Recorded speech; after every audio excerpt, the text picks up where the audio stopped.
ಬೆಂಗಳೂರು ಶರವೇಗದಲ್ಲಿ ಚಲಿಸುತ್ತದೆ. ಹಾಗೆಯೇ ನಮ್ಮ ಪೊಲೀಸ್ ಸಿಬ್ಬಂದಿಯೂ ಸಹ. ಅವರು ಟ್ರಾಫಿಕ್, ಜನದಟ್ಟಣೆ, ಅಪರಾಧ ವಿಚಾರಣೆ ಮತ್ತು ತುರ್ತು ಪರಿಸ್ಥಿತಿಗಳನ್ನು ನಿರ್ವಹಿಸುತ್ತಿದ್ದರೂ ಅವರ ಸ್ವಂತ ಆರೋಗ್ಯದ ಬಗ್ಗೆ ಕಾಳಜಿ ವಹಿಸಲು ಸಾಧ್ಯವಾಗುವುದಿಲ್ಲ. ಮಧುಮೇಹ, ಒತ್ತಡ ಮತ್ತು ಜೀವನ ಶೈಲಿ ಸಮಸ್ಯೆಗಳು ಸದ್ದಿಲ್ಲದೆ ಅವರನ್ನ ಕಾಡುತ್ತಿವೆ. ರಾತ್ರಿ ಪಾಳಿ, ಊಟದ ಸಮಯದಲ್ಲಿ ವ್ಯತ್ಯಾಸ, ನಿದ್ರೆಯ ಸಮಸ್ಯೆ. ಬೆಂಗಳೂರಿನ ರಕ್ಷಕರಾದ ಆರಕ್ಷಕರಿಗೆ ಇದು ದಿನನಿತ್ಯದ ಜೀವನ. ತೂಕ ಹೆಚ್ಚಾಗೋದು, ಸಕ್ಕರೆ ಮಟ್ಟದ ಏರಿಕೆ, ಮಾನಸಿಕ ಆರೋಗ್ಯದ ಬಗ್ಗೆ ಅನೇಕರು ಮಾತನಾಡುವುದಿಲ್ಲ ಮತ್ತು ಕೆಲವರಿಗೆ ಮಾತ್ರ ಅದನ್ನು ಪರಿಹರಿಸಲು ನಿಜವಾದ ಅವಕಾಶ ಸಿಗುತ್ತದೆ.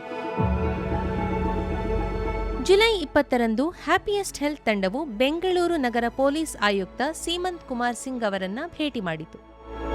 ಚರ್ಚೆಯಾಗಿ ಪ್ರಾರಂಭವಾದದ್ದು ಶೀಘ್ರದಲ್ಲೇ ಪೊಲೀಸರ ಆರೋಗ್ಯದ ಕಾಳಜಿಗಾಗಿ ವಿಜ್ಞಾನ ಮತ್ತು ಸೂಕ್ಷ್ಮತೆಯೊಂದಿಗೆ ಪರಿಹರಿಸುವ ಬದ್ಧತೆಯಾಗಿ ಮಾರ್ಪಟ್ಟಿತು. ಹೀಗೆ ಪೊಲೀಸರ ಜೀವನ ಶೈಲಿಯ ಬದಲಾವಣೆಗಾಗಿ ವಿನ್ಯಾಸಗೊಳಿಸಲಾದ 90 ದಿನಗಳ ಫಿಸಿಕಲ್ ಮತ್ತು ಡಿಜಿಟಲ್ ವೆಲ್ನೆಸ್ ಕಾರ್ಯಕ್ರಮ ಪ್ರಾಜೆಕ್ಟ್ ಖುಷಿ ಪ್ರಾರಂಭವಾಯಿತು. ಇದು ಆರಂಭವಾದದ್ದು ಸೆಪ್ಟೆಂಬರ್ 11, 2025ರಂದು. ಹ್ಯಾಪಿಯೆಸ್ಟ್ ಡಯಾಗ್ನೋಸ್ಟಿಕ್ಸ್ ಸಹಯೋಗದೊಂದಿಗೆ 10 ಪರೀಕ್ಷೆಗಳು ಮತ್ತು 49 ಮಾನದಂಡಗಳನ್ನು ಒಳಗೊಂಡ ವಿವರವಾದ ರಕ್ತ ಪರೀಕ್ಷೆಗಳೊಂದಿಗೆ ಈ ಯೋಜನೆಯನ್ನು ನಾವು ಪ್ರಾರಂಭಿಸಿದೆವು. ಪ್ರತಿಯೊಂದು ವರದಿಯನ್ನ ಗೌಪ್ಯವಾಗಿಡಲಾಗಿತ್ತು ಮತ್ತು ವೈಯಕ್ತಿಕವಾಗಿ ಸಿಬ್ಬಂದಿಯೊಂದಿಗೆ ಮಾತ್ರ ಹಂಚಿಕೊಳ್ಳಲಾಗುತ್ತಿತ್ತು. ಮೊದಲನೇ ದಿವಸ ಹೋದಾಗ ಬ್ಲಡ್ ಚೆಕಪ್ ಮಾಡಿದ್ರು. ಬ್ಲಡ್ ಚೆಕಪ್ ಮಾಡಿದ ತಕ್ಷಣ ಒಂದು ಇಮಿಡಿಯೇಟ್ ಆಗಿ ಒಂದು ರಿಪೋರ್ಟ್ ಕೊಟ್ಟರು. ಅದನ್ನ ನೋಡಿದ ತಕ್ಷಣ ನನಗೆ ಒಂದು BMI ಒಂದು ಜಾಸ್ತಿ ಇತ್ತು, ವೇಟ್ ಜಾಸ್ತಿ ಇತ್ತು ಅಂತ ಕಾಣಿಸ್ತು. ಇದಕ್ಕೆ ಸೇರಿದಾಗ ನಮ್ಮದು ಬ್ಲಡ್ ರಿಪೋರ್ಟ್ ಎಲ್ಲ ಗೊತ್ತಾಯಿತು.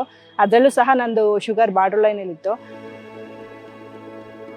ಈ ಕಾರ್ಯಕ್ರಮವು ಫಿಜಿಟಲ್ ಆಗಿದ್ದು ಡಿಜಿಟಲ್ ಸಹಾಯ ಮತ್ತು ಲೈವ್ ಸೆಷನ್ಗಳನ್ನು ಒಳಗೊಂಡಿತ್ತು. ಒಂದು ವಾಟ್ಸ್ಆ್ಯಪ್ ಗುಂಪು ನಿರಂತರವಾಗಿ ಗೆಳೆಯನಂತೆ ಸಹಾಯ ಮಾಡುತ್ತಿತ್ತು. ಪರಿಣಾಮವಾಗಿ ದೈನಂದಿನ ಸಲಹೆಗಳು, ದಿನದ ಸ್ಫೂರ್ತಿ, ವಿಡಿಯೋಗಳು, ಸಲಹೆಗಳು, ಪೋಲ್ಗಳು ನಿರಂತರವಾಗಿ ಹರಿದಾಡುತ್ತಿದ್ದವು. ಬೆಳಗ್ಗೆ ತಿಂಡಿ, ಮಧ್ಯಾಹ್ನ ಊಟ ಮತ್ತೆ ರಾತ್ರಿ ಊಟ ಆದಮೇಲೆ ಪ್ರತಿದಿನ 20 ನಿಮಿಷ ವಾಕಿಂಗ್ ಮಾಡ್ತೀನಿ. ಸ್ಟೇರ್ಸ್ ಹತ್ತೋದು ಇಳಿಯೋದು ಮಾಡ್ತೀನಿ 20 ಮಿನಿಟ್ಸ್. ವಾಕ್ ಮಾಡೋಕ್ಕೆ ಸಾಧ್ಯ ಆದರೆ ಮಾಡ್ತೀನಿ. ಮಾಡೋಕ್ಕಾಗಿಲ್ಲ ಅಂದರೆ ಕೂತಿದ್ದೇ ಜಾಗದಲ್ಲೇ ಲೆಗ್ ಎಕ್ಸಸೈಸು ಮತ್ತು ಸಿಟಪ್ಸ್ ಮಾಡ್ತೀನಿ. ಈಗ ಸೂರ್ಯ ನಮಸ್ಕಾರ, ಆಮೇಲೆ ಚೇರ್ ಮೇಲೆ ಸೂರ್ಯ ನಮಸ್ಕಾರ ಮಾಡಿಸಿದ್ದಾರೆ ನಮಗೆ, ಅದನ್ನು ಫಾಲೋ ಮಾಡ್ತಾ ಇರೋದು. ಈ ಬದಲಾವಣೆ ಎನ್ನುವುದು ತಕ್ಷಣಕ್ಕೆ ಬಂದದ್ದಲ್ಲ. ದೀರ್ಘಾವಧಿ ಕರ್ತವ್ಯಗಳು ಶಿಸ್ತನ್ನ ರೂಢಿಸಿಕೊಳ್ಳಲು ತಡೆಯೊಡ್ಡುತ್ತಿದ್ದವು. ಹಳೆಯ ಅಭ್ಯಾಸಗಳು ಹೊಸ ಬದಲಾವಣೆಗಳನ್ನು ವಿರೋಧಿಸುತ್ತಿದ್ದವು. ಆದರೆ ಪ್ರತಿ 2 ವಾರಗಳಿಗೊಮ್ಮೆ ವಿಮರ್ಶೆಗಳು ನಡೆಯುತ್ತಿದ್ದವು. ನಮ್ಮ ವೈದ್ಯರು ಮಾರ್ಗದರ್ಶನ ನೀಡಿದರು ಮತ್ತು ಯೋಗ ತಜ್ಞರು ಪ್ರೋತ್ಸಾಹಿಸಿದರು. ಈ ಸೆಷನ್ ಜಾಯ್ನ್ ಆದಾಗ ನನಗೆ ಮುಖ್ಯವಾಗಿ ನಮಗೆ ಫಿಸಿಕಲ್ ಆಕ್ಟಿವಿಟೀಸ್, ಮೆಂಟಲ್ ಆಕ್ಟಿವಿಟೀಸ್ ಅಷ್ಟೇ ಗೊತ್ತಿತ್ತು. ಯಾವ ರೀತಿ ಡಯಟ್ ಪ್ಲಾನು ಇದೆಯಲ್ಲ, ಡಯಟ್ ಪ್ಲಾನ್ ಭಾಳ ಇಂಪಾರ್ಟೆಂಟ್ ಆಯಿತು. ಯಾವ್ದು ಫಸ್ಟ್ ತಿನ್ನಬೇಕು, ಯಾವ್ದು ಲಾಸ್ಟ್ ತಿನ್ನಬೇಕು, ಎಷ್ಟು ಪ್ರಮಾಣದಲ್ಲಿ ತಿನ್ನಬೇಕು, ಕ್ವಾಲಿಟಿ ಮತ್ತು ಕ್ವಾಂಟಿಟಿ ಎರಡೂ ಚೆನ್ನಾಗಿ ಹೇಳ್ಕೊಟ್ಟಿದ್ದಾರೆ. ಮತ್ತು ಸಮತೋಲನ ಆಹಾರ ಅಂತಾರಲ್ಲ, ಬ್ಯಾಲೆನ್ಸ್ಡ್ ಡಯಟು, ಅದ್ರ ಬಗ್ಗೆ ಚೆನ್ನಾಗಿ ನಮಗೆ ಮನದಟ್ಟಾಗಂಗೆ ಹೇಳಿದ್ರು. ಈ ಕಾರ್ಯಕ್ರಮವು ಆಹಾರ, ಪೋಷಕಾಂಶಗಳ ನಿರ್ವಹಣೆ, ಯೋಗ, ಮೈಂಡ್ಫುಲ್ನೆಸ್, ಆಯುರ್ವೇದ, ಹೃದಯದ ಆರೋಗ್ಯ, ತೂಕ ಮತ್ತು ಮಧುಮೇಹ ನಿರ್ವಹಣೆಯನ್ನು ಒಳಗೊಂಡಿತ್ತು. ಬೆಂಗಳೂರಿನ ಪ್ರಮುಖ ವೈದ್ಯರು ನಮ್ಮ ಆರಕ್ಷಕರ ಸಮಸ್ಯೆಗಳನ್ನು ತಾಳ್ಮೆಯಿಂದ ಆಲಿಸಿ ಪ್ರಾಯೋಗಿಕವಾಗಿ ಪರಿಹರಿಸಿದರು. ಫಿಸಿಕಲ್ ಹೆಲ್ತ್ ಅಷ್ಟೇನೆ ಕಾನ್ಸಂಟ್ರೇಷನ್ ಮಾಡ್ತಾ ಇಲ್ಲ, ಮಾನಸಿಕ ಆರೋಗ್ಯನ ಅಂದರೆ ಭಾವನೆಗಳನ್ನು ಯಾವ ಥರ ನಿಯಂತ್ರಣ ಮಾಡ್ಕೋಬೇಕು, ಮತ್ತು bad habits, for example drinks, ಮದ್ಯಪಾನ, ಇದರಿಂದ ಯಾವ ಥರ ಮುಕ್ತರಾಗಬಹುದು ಅನ್ನೋದನ್ನು ಹೇಳ್ತಾ ಇದ್ದಾರೆ. 90 ದಿನಗಳ ಸವಾಲು ಹೆಮ್ಮೆ, ಸಂತೋಷ ಮತ್ತು ಶ್ಲಾಘನೀಯ ಪರಿವರ್ತನೆಯೊಂದಿಗೆ ಕೊನೆಯಾಗುತ್ತಿದೆ.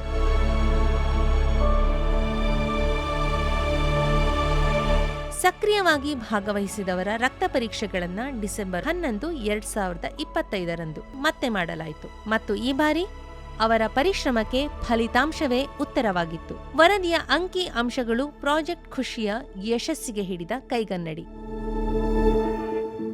ಪ್ಲಸ್ ಥೈರಾಯ್ಡ್ ಇಶ್ಯೂ ಇತ್ತು, ಅದು ಡಯಟ್ ಪ್ಲ್ಯಾನ್ನ ತಗೊಂಡು ಕೊಟ್ಟಿದ್ದಾರೆ, ಅದನ್ನೇ ಫಾಲೋ ಮಾಡ್ತಾ ಇದ್ದೀನಿ. ನನಗೆ ಅದು ಇಶ್ಯೂಸ್ ಎಲ್ಲ ಕಡಿಮೆ ಆಗಿದೆ. ನಮ್ಮದು ಬ್ಲಡ್ ಚೆಕಪ್ ಎಲ್ಲ ಮಾಡಿದ್ರು. ಅದರಲ್ಲಿ ನಂದು HbA1c ನೀಲ್ ರಿಪೋರ್ಟ್ ಅಂದರೆ ನಾರ್ಮಲ್ ರಿಪೋರ್ಟಿಗೆ ಬಂದಿದೆ. ಮೊದಲು 5.8 ಇದ್ದು ಶುಗರ್ ಬಾರ್ಡರ್ ಲೈನ್ ಇದ್ದಿದ್ದು, ಇವಾಗ ನಿಮಗೆ 5 ಆಗಿದೆ. ಅದರಿಂದ ತುಂಬಾ ಖುಷಿ ಆಯಿತು. ನಾನು ಖುಷಿ ಪ್ರಾಜೆಕ್ಟ್ ಜಾಯ್ನ್ ಆದಾಗ 82 kg ಇದ್ದೆ. ಈಗ ನಾನು 79 kg ಬಂದಿದ್ದೀನಿ. ಮತ್ತು ರಾತ್ರಿ ಊಟ ಆದ ತಕ್ಷಣ ಎಲ್ಲ ಫ್ಯಾಮಿಲಿ ಜೊತೆ ವಾಕ್ ಮಾಡ್ತೀವಿ.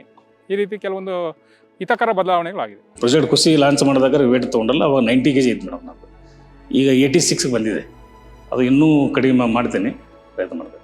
ಪ್ರಾಜೆಕ್ಟ್ ಖುಷಿಗೆ ಬಂದಮೇಲೆ ಸೊ ನಾನು ಜಾಯ್ನ್ ಆದಾಗ ನಂದು ಮುಖದಲ್ಲಿ ಸ್ಕಿನ್ಸ್ ಇಲ್ಲಿ ಪಿಗ್ಮೆಂಟೇಷನ್ ಎಲ್ಲ ಜಾಸ್ತಿ ಇತ್ತು, ಡಲ್ ಆಗಿತ್ತು ಸ್ಕಿನ್. ಈಗ ಸ್ವಲ್ಪ ನನಗೆ ಅನ್ನಿಸ್ತಾ ಇದೆ, ಇಲ್ಲಿ ನನ್ನ ಜೊತೆ ವರ್ಕ್ ಮಾಡ್ತಿರೋರು ಹೇಳಿದ್ರು ಸ್ವಲ್ಪ ಗ್ಲೋ ಆಗಿದ್ದೀರಾ ಅಂತ ಹೇಳ್ತಾ ಇದ್ದಾರೆ.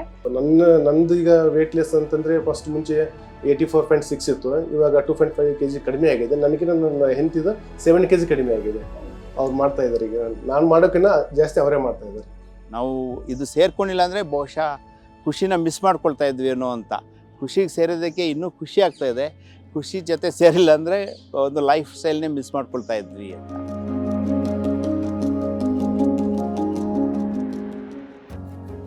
ಸವಾಲಾಗಿ ಆರಂಭವಾದದ್ದು ನಿರಂತರ ಬದಲಾವಣೆ ಮತ್ತು ಪರಿವರ್ತನೆಯ ಪ್ರಯಾಣವಾಗಿ ಬದಲಾಯಿತು. ಇದು ಅತ್ಯಂತ ಬಲಿಷ್ಠರಿಗೂ ಸಹ ಕಾಳಜಿ ಅಗತ್ಯವಿದೆ ಎಂಬುದನ್ನ ನಮಗೆ ನೆನಪಿಸುತ್ತದೆ. ಪ್ರತಿದಿನ ನಮ್ಮನ್ನ ರಕ್ಷಿಸುವ ಪೊಲೀಸರಿಗೆ ಇಲ್ಲಿದೆ ನಮ್ಮ ಸೆಲ್ಯೂಟ್.